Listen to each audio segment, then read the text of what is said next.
Stockpile Hobbies. Welcome back to Stockpile Hobbies, everyone. In this video, we're going to be showing you how to extend the cord of your controllers.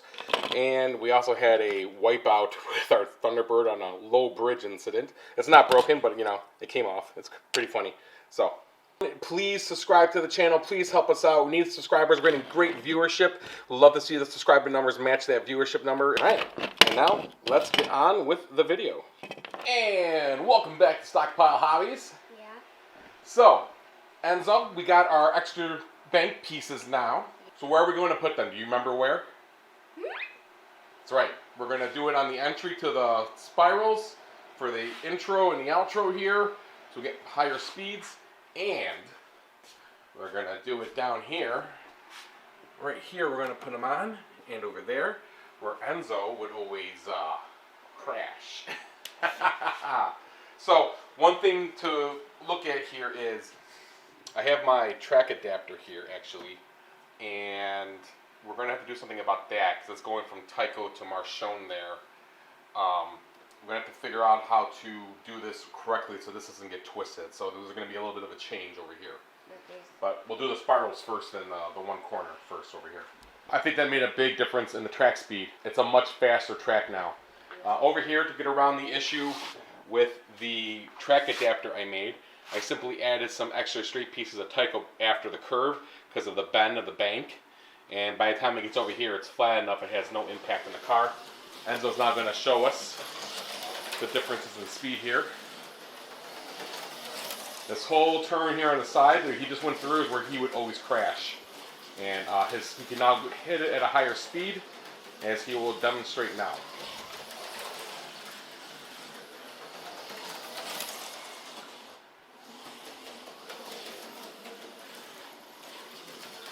Enzo, that's great driving.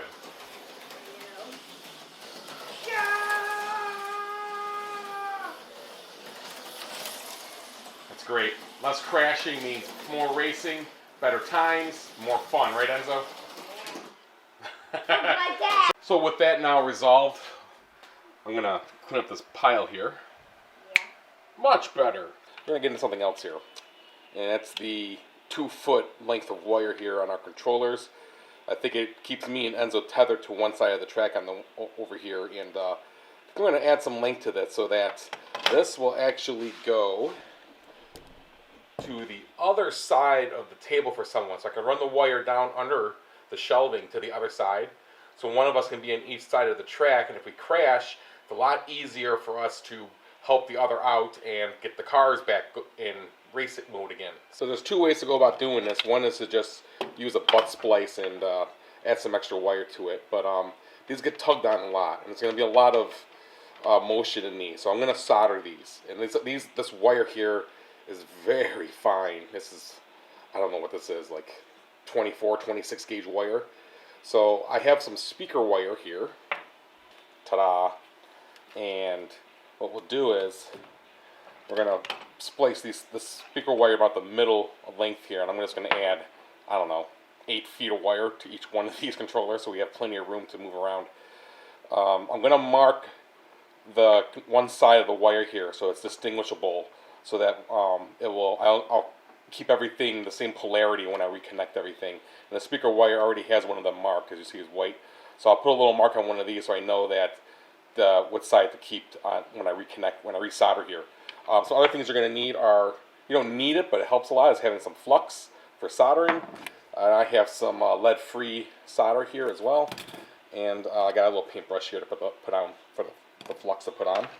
And I got some heat shrink here that go over the wire once we complete the solder to keep everything nice and safe. And most importantly, a soldering iron. I got this one off Amazon a couple years ago. This works great. It's a lot better than the ones that are just the pen that take forever to heat up. This one lets you set the temperature you want. I think I usually go about 325 on it. Seems to be good.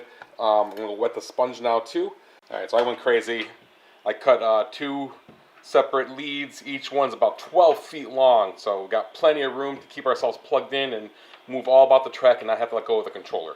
So I just took a paint marker and marked one of the wires. It doesn't matter which one you mark, just mark one of them.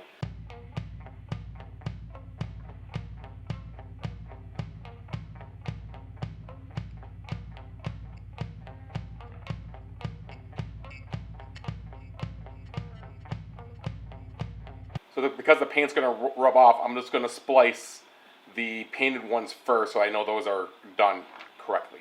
So now we have both sides spliced. Don't forget to cut your heat shrink and put it on the wire before you do any connections. So now I'm just going to twist the two wires together. Beautiful.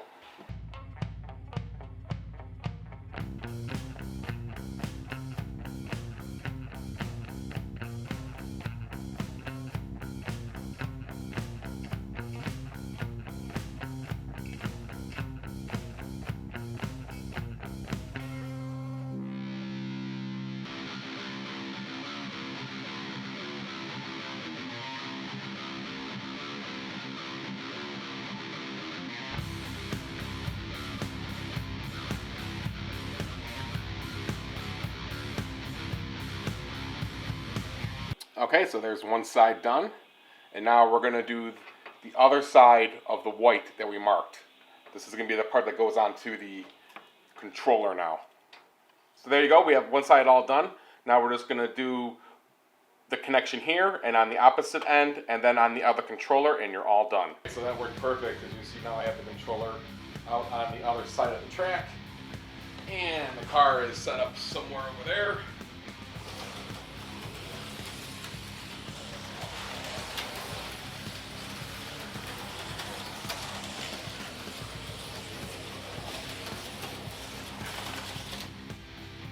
And I spun out. I still have my controller in my hand. I can come way over here, tend to it, and if it doesn't go, I can bump it and hit myself. Great. So now the last thing to do is to get Professor Enzo down here and do some laps with him and see what he thinks of the extensions on the controllers. I could ask the Red Reaver over there, but she's busy with some stained glass. Okay, Enzo. We got our new long controllers. We're going to do some racing here. Let's see what we got, Enzo. Take 89. It is take 89. I'm in the black Thunderbird, Enzo's in the red Trans Am.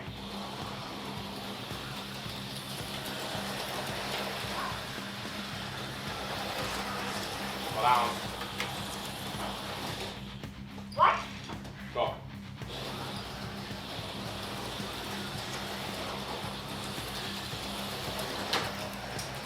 Oh, what? Low bridge. It is now a convertible. So we had a low bridge scenario. It is now a convertible. The top didn't break, I just have to put it back on. Oh my gosh. So I am now in the silver Wraith Corvette. Enzo is still in the red Trans Am. Yeah. Let's see if we can get through this, buddy. Good racing. Here we go. Good push. Here, go.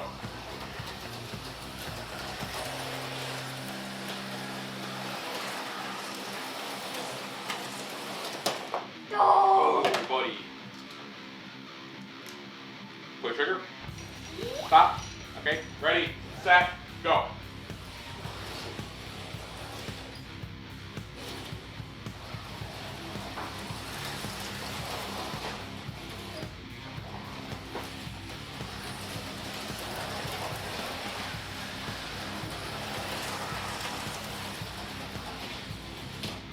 Oh. We're going too fast.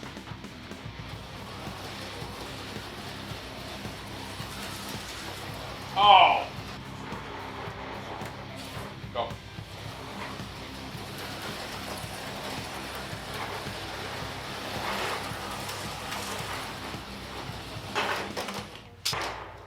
Go.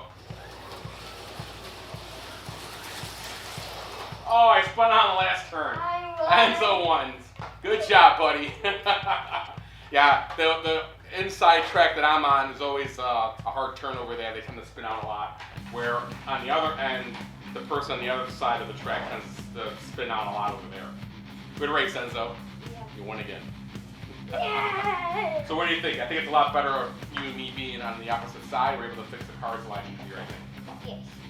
It was the longer. Yeah, very good. So yeah, don't let the editing magic fool you. It took about, I don't know, 15, 20 takes to get those two races down. It is a lot of crashing, but the long cord is definitely helping out. It's a lot easier for both of us to fix each other's car when we crash or spin out. So very good mod to do. The next video, I am going to do some repairs here. We're going to get all these chassis going. These two cars here, they're running 0.25, 0.24 on the dyno here, running about 8.5 to 9 volts. But on the track, they're just slugs. They don't perform like the rest of the fleet. So I'm going to do some tear downs on these and see if we can make any improvement on them.